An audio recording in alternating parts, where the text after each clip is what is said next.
Hey guys, welcome back in my channel Study with A। तो now we start our chemistry chapter 1 part 3rd। तो आज हमारा motive यही है कि इस चैप्टर का मोस्ट ऑफ द पार्ट हम कवर कर लें ताकि हम नेक्स्ट वीडियो में से क्वेश्चन ले सकें। तो हमने अपना पढ़ लिया था मास परसेंटेज तक। अब हम यहाँ से शुरू करेंगे वॉल्यूम परसेंटेज। तो ये भी एकदम सेम ही है। वॉल्यूम परसेंटेज का मतलब क्या होता है? वॉल्यूम ऑफ अ कंपाउंड आप किसी चीज़ का कैसे निकालेंगे? अगर आपको किसी भी चीज़ का परसेंटेज निकालना होता है तो आप ऊपर जितना भी किसी भी सब्सटेंस का आपको जैसे निकालना है, जैसे मैंने मान लिया आपने चीनी ली है 100 ग्राम और उसमें से मैंने कुछ 50 ग्राम चीनी यूज़ कर लिए और 50 ग्राम चीनी यूज़ कर लिए और अब मैंने आपसे पूछा इसका परसेंटेज निकालो। तो आप क्या करोगे? जितनी चीनी आपने यूज़ कर ली है उसे ऊपर रखोगे, टोटल जितनी आपके पास थी उसे नीचे रखोगे और उसे 100 से मल्टीप्लाई कर दोगे ताकि आपका मास परसेंटेज मतलब आपका परसेंटेज आ जाए। ऐसे ही आपका वॉल्यूम परसेंटेज है, बस इसमें फ़र्क क्या है, आपकी जो चीज़ें होंगी वो लिक्विड फॉर्म में है तो इसलिए वो लीटर्स में होंगी। ठीक है, तो वॉल्यूम ऑफ अ कंपाउंड कैसे होगा? वॉल्यूम ऑफ अ कंपाउंड ऐसे होगा, volume of a component upon में total volume of solution multiply by 100। ठीक है, तो वॉल्यूम ऑफ परसेंटेज हम कैसे निकालेंगे? वॉल्यूम परसेंटेज ऑफ कंपोनेंट अपने साथ साथ राइट करते जाइए। देखिए यहाँ पे लिखा भी हुआ है, आप अपनी बुक से नोट कर सकते हैं। Volume percentage of a component equals to में volume of a component upon में total volume of solution multiply by 100। और जो वॉल्यूम परसेंटेज है, जो वॉल्यूम कंपोनेंट है वो आपका सबसे ज़्यादा जो होता है ethyl ग्लूकोल antifreezing is used in car for cooling the engine. At this concentration, the antifreezing lower the freezing point of water of 25.4 K। ये आपकी बुक में दिया हुआ है। जो आपका वॉल्यूम है, वॉल्यूम परसेंटेज है वो इथाइल ग्लूकोल का वो यूज़ किया जाता है कारों में एंटी फ्रीजिंग के तौर पे, मतलब आपकी गाड़ियों का जो इंजन है उसे कूल करने के लिए। आपने देखा ही होगा, मगर आप सबके पास है, वैसे तो मेरे पास नहीं है, बट इतना नॉलेज हमें पता होना चाहिए। तो ये आपकी बुक में देखो लिखा हुआ है, ये देखो। तो अपनी बुक में आप अंडरलाइन कर सकते हैं, volume by volume solution of ethyl glycol and anti freezing is use in car for cooling the engine at this concentration the anti-freezing lowers the freezing point of water। और जो इसका freezing point है वो water के freezing point से भी लो होता है।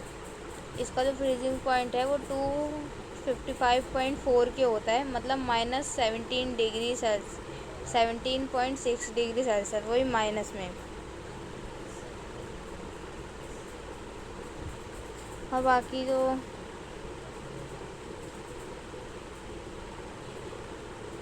बाकी इसमें कुछ नहीं है।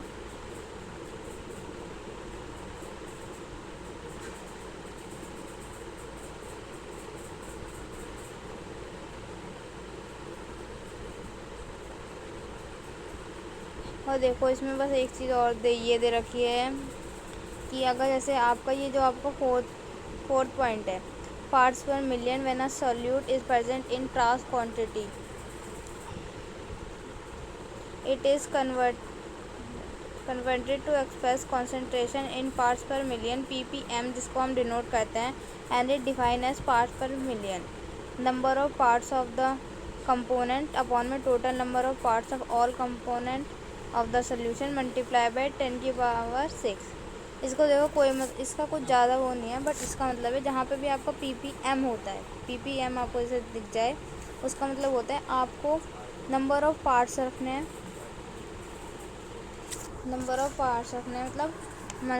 अब आप सोचेंगे नंबर ऑफ पार्ट्स है मतलब मास ऑफ द सॉल्वेंट, और क्या बोलते हैं टोटल अपॉन में नीचे टोटल डाल दोगे, टोटल मास ऑफ सोल्यूशन। और सेट ना, जैसे हम 100 से कर रहे थे, अब इसमें 100 से नहीं करना, इससे करना है 10⁻⁶ से। ठीक है, तो ये पार्ट्स पर मिलियन का मतलब कि आप जैसे हम मास बाय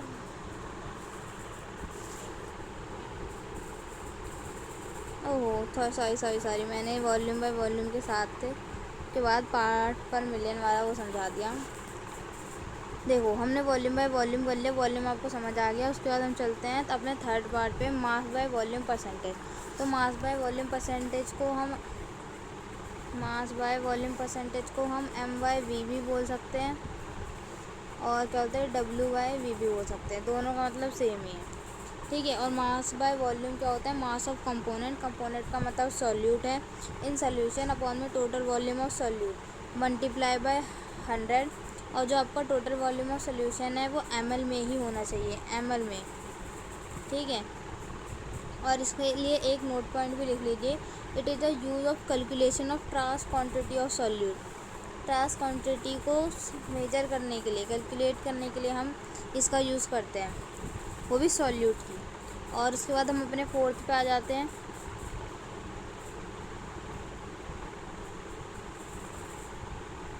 हमारा फोर्थ है जो मैंने आपको पहले भी एक्सचेंज कर दिया, पार्ट्स पर मिलियन। इसको हम ppm भी बोलते हैं, और इसका मतलब होता है हम ppm ऑफ कंपोनेंट, मतलब पार्ट्स पर मिलियन को हम डिनोट करते हैं ppm से। और इसका फॉर्मूला होता है मास ऑफ कंपोनेंट ए, मतलब कंपोनेंट का मतलब यहाँ पे आपने ऊपर जितना ही पढ़ा कंपोनेंट का मतलब सॉल्यूट था, बट यहाँ पे कंपोनेंट का मतलब सॉल्वेंट है। और नीचे अपॉन में total mass of solution multiply by 10⁶ है, ठीक है। यहाँ पे हम मास का यूज़ कर रहे हैं, इस बात का ध्यान रखेंगे। उसके बाद आ जाते हैं हम अपने पाँचवें पॉइंट पे, जो कि है मोलैरिटी। सॉरी, पहले मोलैरिटी और क्या बोलते हैं, मोलैरिटी समझ लेते हैं, उसके बाद हम करेंगे मोल फ्रैक्शन, ठीक है। उसके बाद आपको मोल फ्रैक्शन ज़्यादा अच्छे से समझ आएगा। तो मोलैरिटी पे आ जाओ।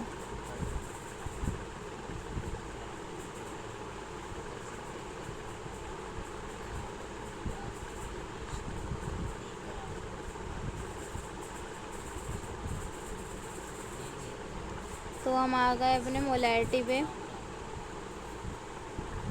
Molarity is defined as the number of mole of solute dissolve in 1 litre और 1 क्यूबिक डेसीमीटर ऑफ सोल्यूशन। इसका मतलब क्या है? जो वॉल्यूम है वो मोल ऑफ सॉल्यूट है, जो कि 1 ml, यहाँ लिखा है ना डिसॉल्व इन 1 लीटर सॉरी मैंने एम बोलता है, डिसॉल्व इन 1 लीटर होता है। तो इसका फॉर्मूला भी ऐसे होता है, मोलैरिटी इक्वल्स टू में मोल of solute upon volume of solution in litres. और आप लीटर की जगह पे क्यूबिक डेसीमीटर भी लिख सकते हो, ठीक है। क्यूबिक डेसीमीटर मतलब ये, ठीक है। तो ये हमारा है molarity. Molarity always depend upon temperature, because देखो मोलैरिटी हमेशा टेम्परेचर पे डिपेंड करती है, बिकॉज इसका फॉर्मूला जो है वो वॉल्यूम को कंटेन करता है। और जब भी आप किसी भी चीज़ का, किसी भी कंपोनेंट का टेम्परेचर इंक्रीज़ करोगे या डिक्रीज़ करोगे तो उसके वॉल्यूम में चेंज आएगा। अगर वॉल्यूम में चेंज आता है तो उस पूरी रिएक्शन पे फ़र्क पड़ता है, इसलिए वो चीज़ फिर टेम्परेचर पे डिपेंड करेगी ही करेगी। जिस भी फॉर्मूले में टेम्परेचर आ जाता है वहाँ पे वो चीज़ टेम्परेचर पर भी डिपेंड करती है, चाहे वो डायरेक्ट वे में करे चाहे वो इनडायरेक्ट वे में करे, ठीक है। तो अगर आपसे ये क्वेश्चन पूछा जाएगा तो आप इसका आंसर ऐसे लिख सकते हैं, molarity always depend upon temperature because formula contain volume term that can change and very with temperature, ठीक है। मोलैरिटी को हम क्या बोलते हैं, ग्रेटर एम से डिनोट करते हैं। इसकी जो यूनिट होती है वो मोल्स पर लीटर होती है, जैसे आपने अपने क्लास 11 के यूनिट एंड मेजरमेंट के चैप्टर में पढ़ा होगा यूनिट्स के बारे में, तो आपको पता चल रहा होगा ऊपर मोल है तो उसके ऊपर मोल आ जाएगा, और नीचे क्या बोलते हैं लिक्विड की वो आ रही है तो हम लीटर का यूज़ करेंगे। या आप डायरेक्ट बस मोलर भी लिख सकते हैं, या आप कैपिटल एम लिख कर भी छोड़ सकते हैं। पर अगर आप इसे मैथ की टर्म में खोलेंगे तो इसका फॉर्मूला बनेगा, जैसे एम है तो गिवन मास अपॉन मोलर है, देखो ऊपर मोल है, मोल कैसे निकल, गिवन मास अपॉन में मोलर मास, और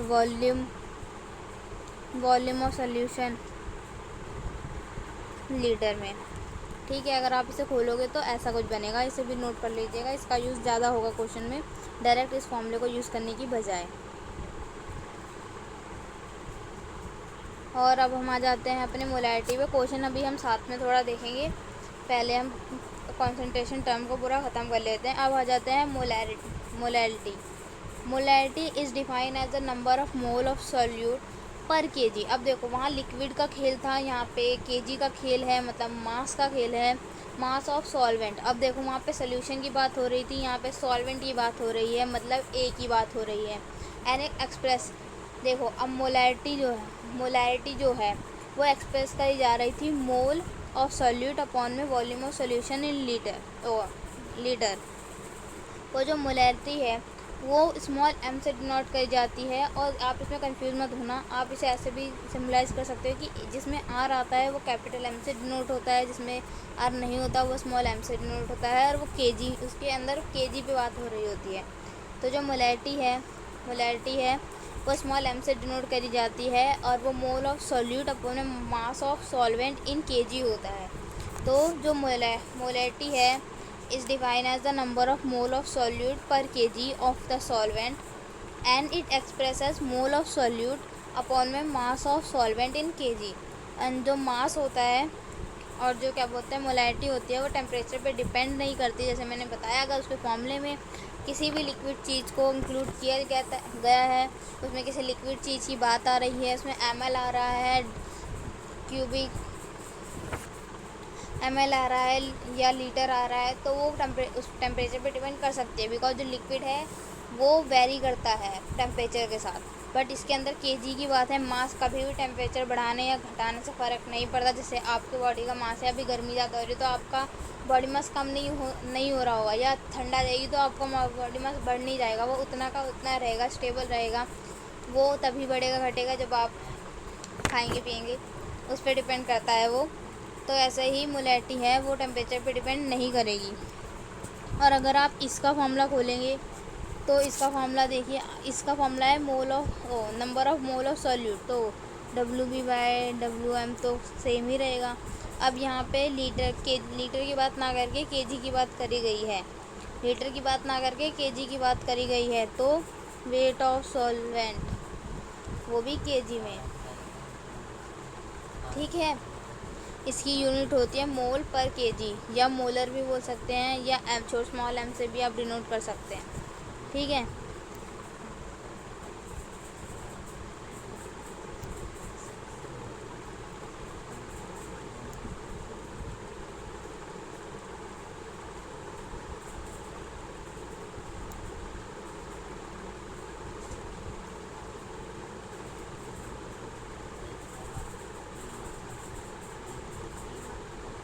तो अब हम अपना देख लेते हैं मोल फ्रैक्शन।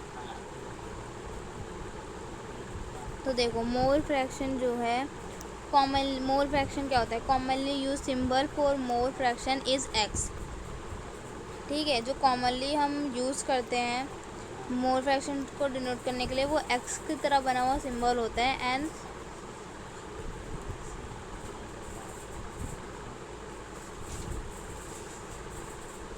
और जो भी हम x के राइट साइड पे डिनोट करते हैं ना वो हमारे कंपोनेंट होते हैं। It defined mole fraction of components, ठीक है। Number of moles of component upon में total number of mole of all the component, ठीक है। फॉर एग्जांपल यहाँ पे देखो, अब इसने हमें सॉल्वेंट का वो दे रखा है, सॉल्वेंट का मोल फ्रैक्शन, सॉल्यूट का मोल फ्रैक्शन अलग अलग उसमें कर रखा है इसने। Example, in a binary mixture if the number of mole of A and B are Na and B represent the mole fraction, ठीक है। अब इसको हम मोल फ्रैक्शन कैसे रिप्रेजेंट करेंगे, देखो हम पहले x से निकालेंगे, इसका सीधा सा होता है x से निकालना है ना, तो Na मतलब मोल्स ऑफ A प्लस में मोल्स ऑफ B, ठीक है। ये हमारा A के लिए होगा। इसने देखो हमसे पूछा क्या था, the mole fraction of A, तो हमने A निकाल लिया। आप ऐसे ही B भी निकाल सकते हो। अगर हमसे इसने ये पूछा होता B के लिए, तो हम क्या करते, N ऑफ B अपॉन में N ऑफ B प्लस में Na, एन का मतलब यहाँ पे मोल है, जैसे मैंने स्टार्टिंग में ही आपको जो सिंबल करवाए थे सब लेक्चर 1 में, लेक्चर 2 में आई थिंक, उसी में आपको बता दिया था। तो आपने वो वीडियो नहीं देखी है तो आप जाकर देख सकते हैं। और अगर आप सबके पास मैथ है तो जो नीचे लिखा हुआ अब आ रहा है वो तो आपको डायरेक्ट समझ आएगा। For a solution containing I number of component we have. I number of component का मतलब इन्फिनिटी, हमें नहीं पता कितने कंपोनेंट हैं, तो आपको पता ही होगा हम क्या करते हैं। तो देखो, अगर हमें पता ही नहीं है, हमें इन्फिनिटी दे रखा है, तो हमने लेट कर लिया, हम किसी भी उसका निकाल रहे हैं तो हमने उसके मोल्स ले लिए, ठीक है। अब हमें नहीं उसके अंदर इन देखो पूरा solution containing I number of component, उसमें आई नंबर मतलब इन्फिनिटी नंबर ऑफ कंपोनेंट्स हैं। तो मान लिया मैं किसी एक कंपोनेंट का निकाल रहा हूँ, है ना, ठीक है, तो हमने उसके मोल्स ले लिए। अब Ni प्लस में N2 प्लस में N3, अब ऐसे ही प्लस करते जाएंगे Ni तक, ठीक है। अब हम इतना बड़ा फॉर्मूला तो लिखेंगे नहीं, तो हम क्या लिखते हैं, हम लिखते हैं xi इक्वल्स टू में अपना नंबर ऑफ मोल्स, सिग्मा लगा दिया Ni। अब यहाँ पे जैसे 0 से स्टार्ट हो रहा है और n जो है i तक जा रहा है, तो हम ऐसे करते हैं। आपका मैथ में भी सबमिशन है, मैथ का मैं आपने सबमिशन का फॉर्मूला पढ़ा होगा, ठीक है। ये हमने अपनी पढ़ ली है। देखो अब इस नीचे क्या दिया हुआ है, mole fraction unit is very useful in relating some physical properties of solutions, say vapour pressure with the concentration of the solution, and quite useful in describing the calculation involving gas mixture. तो इसमें यही बताया है, जो हमारे पास mole fraction है वो हमारी बहुत ज़्यादा मदद करता है, जो उसकी यूनिट है वो रिलेट करने में मदद करती है फिज़िकल प्रॉपर्टीज़ को सोल्यूशन की, जैसे vapour pressure, concentration of solution, quite useful in describing calculation involving gas mixture, इन सब को डिस्क्राइब करने में मदद करती है। अब देखो हमने कॉन्सेंट्रेशन टर्म पढ़ ली, आपको सबका फॉर्मूला पता है। तो अब यहाँ पे एक और बात जो इम्पोर्टेंट है, जो वो है मास परसेंटेज, ppm। ppm का मतलब जो फुल फॉर्म है वो कमेंट सेक्शन में बताएं, ये आपका होमवर्क है। Mole fraction and molarity are independent of temperature, मतलब ये टेम्परेचर पे डिपेंड नहीं करती ना, इनका फॉर्मूला टेम्परेचर को, वॉल्यूम को कैरी करता है ना किसी और चीज़ को जो टेम्परेचर पे डिपेंड करे, ठीक है। Molarity is a function of temperature, this is because volume depend on temperature and the mass does not. देखो जो मोलैरिटी है, मैंने आपको पहले बताया था, मोलैरिटी वॉल्यूम को कंटेन करती है, वॉल्यूम टेम्परेचर पे डिपेंड करता है, टेम्परेचर के साथ वेरी करता है। वह जो मोलैरिटी है उसमें केजी है, मास टेम्परेचर के साथ वेरी नहीं करता, इसलिए वो डिपेंड नहीं करता टेम्परेचर पे, जो मोलैरिटी है वो डिपेंड करती है, ठीक है। तो हमारा जो कंसंट्रेशन का टॉपिक है, मतलब हमारा टाइप ऑफ कंसंट्रेशन टर्म्स जो थी जितनी भी, वो सारी ख़त्म होती हैं जो आपके सिलेबस में थी। अब इस पे देखो एनसीईआरटी में कुछ क्वेश्चन, 1-2 क्वेश्चन होंगे, हम थोड़ा वो लगा लेते हैं ताकि आपको देखो। Example 1.1 calculate the mole fraction ethyl glycol C2H6O2 in a solution contain 20% of C2H6O2 by mass. अब कंटेन 20% से ही आपको ये गैस कर लेना है। देखो calculate the mole fraction of ethyl glucose, formula आपको गिवन है C6H6O2, ठीक है। अब जो क्या बोलते हैं, आप इसका मोलर मास निकाल सकते हैं। पहले हम देख लेते हैं हमें क्या निकालना है, हमें कैलकुलेट करना है मोल फ्रैक्शन, तो हमें नंबर ऑफ़ मोल्स चाहिए, ठीक है। नंबर ऑफ़ मोल्स हमें लगेंगे ही लगेंगे, और इसने क्या हमें दे दिया है, कंटेन 20% ऑफ C2H6O2 बाय मास। कौन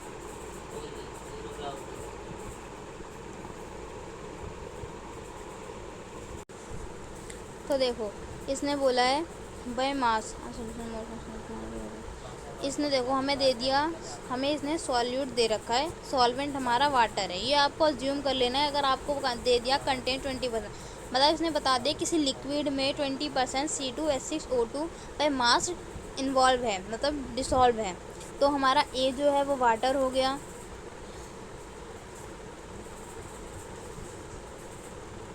ए हमारा वाटर हो गया, इसका हमें पता ही 18 होता है।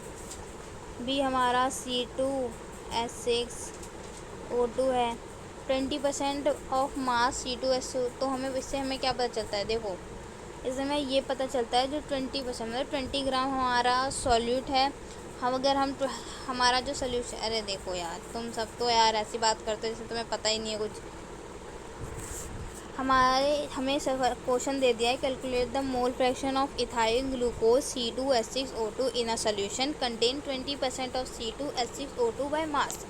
आपको ये समझ आ गया, आपको मोल फ्रैक्शन निकालना है। आपको ये दे दिया कि सॉल्वेंट दे रखा है, ठीक है, सॉल्वेंट आपको दे रखा है, मतलब सॉल्यूट आपको दे रखा है, और इसने हमें बोला है कंटेन 20% ऑफ C2H6। अगर किसी ने 20% इथाइल ग्लूकोज का कंटेन किया है और आपको वो चीज़ नहीं बता रखी, मतलब किसी भी चीज़ कोई भी कंपाउंड दिया है, ये बोला है कंटेन रखा है, तो आपको अपने आप मान लेना है जो सॉल्वेंट है वो वाटर है, ठीक है। हमारा ए वाटर है जिसका मोलर मास में पता है 18 होता है। बी हमारा C2H6O2 है जिसका अगर आप कैलकुलेट करोगे तो 62 आएगा, ठीक है, 62 ग्राम। और आपको ये जो 20% ऑफ C2H6O2 बाय मास दिया है, इसका मतलब है किसी सोल्यूशन में पता है 100 ग्राम होता है टोटल, और इसने हमें 20% बता दिया कि सॉल्यूट है, तो 80% हमारा सॉल्वेंट होगा और 100% हमारा सोल्यूशन होगा, ठीक है। इतनी बात आपके दिमाग में समझ आ गई होगी आपको। देखो ये आपको इसमें भी दे ही रखा है, वैसे देखो आपके इसमें भी दे रखा है। Assume we have 100 gram of solution. One can start with any amount of solution. Become the result obtained will be the same. Solution will contain 20 gram of ethyl glucose and 80 gram of water. देखा जो मैंने अभी बताया, molar mass आपका C2H6 का वो करोगे तो 62 ग्राम आएगा, ठीक है। आपको अब बता भी देते हैं, देखो 12 होता है कार्बन का, 2 से मल्टीप्लाई कर दो 24 हो जाएगा, और H का 1 ही होता है, मतलब हाइड्रोजन का 1 होता है, 6 से मल्टीप्लाई कर दो 60 होगा। ऑक्सीजन का 16 होता है, 2 से मल्टीप्लाई कर दो 38 हो जाता है, ठीक है। अब इन सबको प्लस कर दोगे तो 62 ग्राम आ जाएगा पर मोल। अब देखो mole of C2H6O2 given mass कितना है 20 और मोलर मास कितना है 60, तो इसको डिवाइड करोगे तो 0.332 मोलर आएगा, ठीक है। और अगर मोलर मास ऑफ वाटर करोगे, मोल्स ऑफ वाटर करोगे, तो हमें गिवन मास कितना है 80 ग्राम, और क्या बोलते हैं मोलर मास कितना है 18 ग्राम, डिवाइड करोगे तो 4.4 आ जाएगा। अब इसने क्या बोला है, कैलकुलेट करने के लिए बोला था molar mass of ethyl glucose ही हमें कैलकुलेट करना है, तो हमारे एक्स के साथ हमने ग्लूकोज लिख दिया। अब मोल्स ऑफ C2H6O2 मोल्स हमने निकाल लिए 0. ठीक है, निकाल लिए 0.322 मोल्स, और मोल ऑफ C2H6O2 प्लस में मोल्स ऑफ H2O मतलब 0.322 प्लस में 0.44, ठीक है। अब इन्हें सॉल्व कर लो, पहले नीचे का ऐड कर लो और फिर ऊपर से डिवाइड कर देना, डिवाइड कर दोगे तो 0.932 आ जाएगा, ठीक है। आपका ये आंसर आ जाएगा, एग्जैक्ट आंसर आएगा, ठीक है। फिर देखो अब एक सिंपल सा तरीका, अगर आपने सॉल्यूट निकाल लिया है या आपने सॉल्वेंट निकाला है, तो आपको पता है जो मोल फ्रैक्शन ऑफ वाटर, मतलब जो भी चीज़ है ना वो टोटल 1 ही होगी, 1 से ज़्यादा नहीं हो सकती, 1 से कम हो सकती है, 1 से ज़्यादा नहीं हो सकती। देख रहे सारी चीज़ें 0 में आ रही, मतलब 1 से कम। अगर आपने सॉल्यूट कैलकुलेट किया है तब भी 1 में से माइनस कर दो, सॉल्वेंट कैलकुलेट किया है तब भी माइनस कर दो, तो जो बचा हुआ है वो आपका आ जाएगा। तो मोल फ्रैक्शन ऑफ वाटर हमने सॉल्यूट को फाइंड कर लिया है, तो सॉल्वेंट निकालने के लिए हम 1 में से 0.932 को माइनस कर देंगे तो 0.932 आ जाएगा, जो कि आपका आंसर होगा, ठीक है। तो ऐसे आपका ये फर्स्ट क्वेश्चन होगा। आई hope you can all understand this. देखो अब 3.2 दिया है, calculate the molarity of a solution contain of 5 gram of NaOH in 450 ml solution. 450 हमें लीटर में चाहिए, हमें पहले ही पता है जो फॉर्मूला होता है मोलैरिटी का फॉर्मूला कमेंट बॉक्स में लिखिए। जो मोलैरिटी का फॉर्मूला होता है वो number of mole of solute upon A volume of solution होता है, जो कि लीटर में होता है। हमें इसने दे दिया 5 ग्राम ऑफ NaOH। हमें 5 ग्राम ऑफ NaOH इसने जब दे दिया,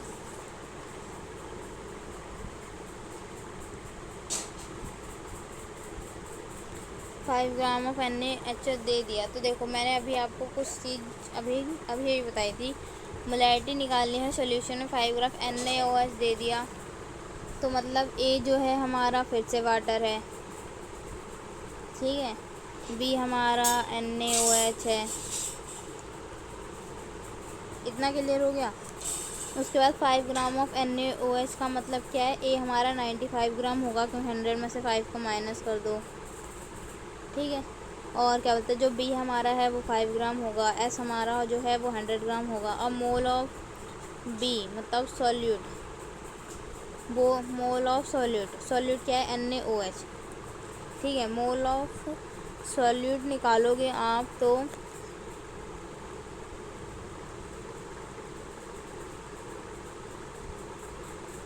आपको मोल ऑफ सॉल्यूट निकालने हैं, ठीक है।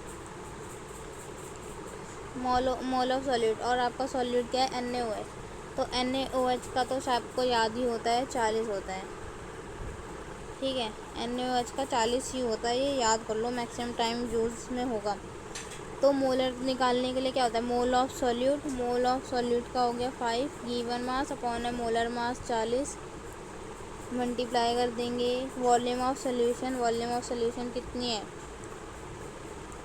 ml में दे रखी है, हमें इसे क्या बोलते हैं कन्वर्ट करनी पड़ेगी लीटर में कन्वर्ट करनी पड़ेगी। 1000 से डिवाइड करना पड़ेगा, तो ये ऐसे हम लिख सकते हैं, 0 से 0 काट दो, 0 से 0 काट दो, 2 2 जा 2, 5 जा 5, 9 जा, तो 5/18,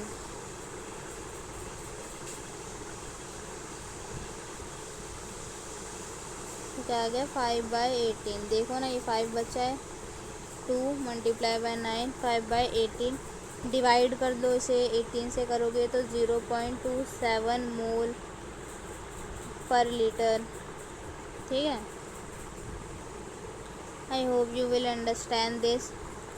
देखो 0.78 आए, यहाँ पे देखो 0.78 दे रखा है, 0.27 आए तब भी ठीक है। पॉइंट के बाद 2 ही संख्या आप लो तो भी चलता है, और अगर 3 लेते हो ये आपके ऊपर है, ठीक है। तो इससे कोई फ़र्क नहीं पड़ेगा, इससे आपका क्वेश्चन गलत नहीं होगा। तो आपका देखो example 1.3, calculate molarity of 2.5 ethanoic acid CH3COOH in 75 gram of benzene. देखो कैलकुलेट द 2.5 सॉइल एसिड मतलब CHCO3 को 75, देखो अब इसने दिया है 75 ऑफ बेंजीन में, तो हमारा A हमारा बेंजीन हो गया, क्योंकि बेंजीन के अंदर है। ये हमारा B हो गया, ये 2.5 ग्राम है, ये 75 ग्राम है।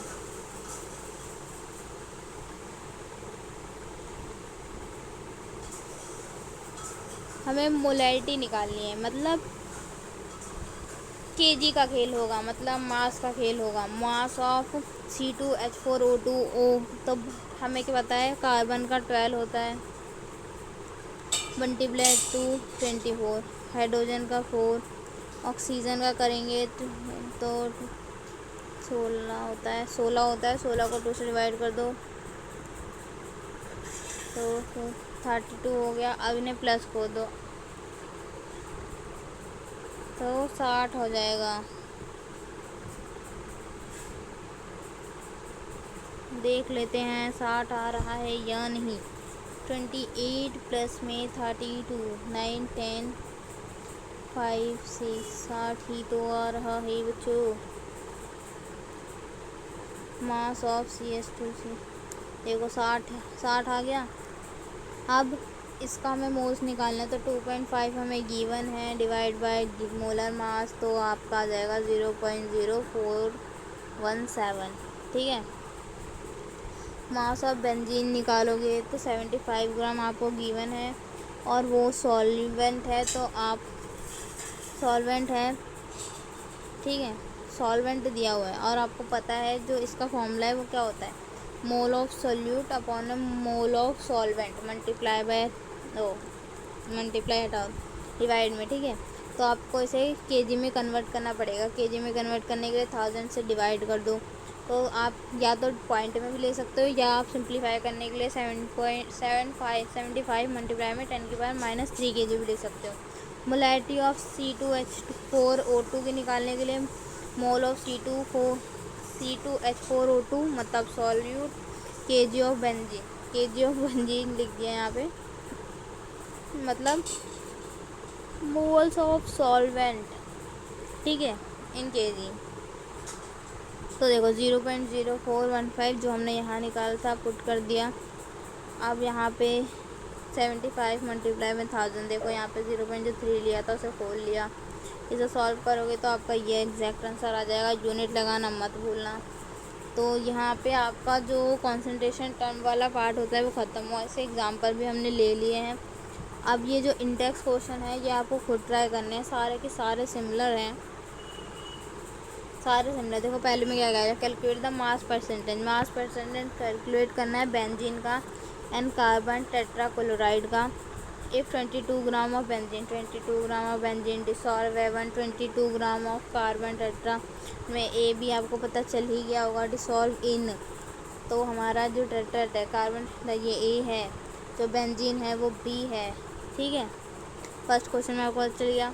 आपको निकालना क्या है, मास परसेंटेज निकालना है।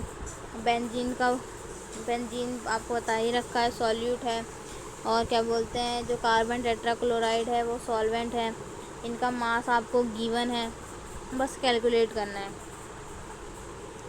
Calculate the mole fraction of benzene of in. देखो बेंजीन के क्वेश्चन ज़्यादातर आ रहे हैं और कैलकुलेट ही करना है। जस्ट इतनी आपने कंसंट्रेशन टर्म पढ़ी है उन्हीं को कैलकुलेट करना है, ठीक है। तो I hope you all understand this topic. तो move on in our next topic 1.3 solubility. We start this in our next video.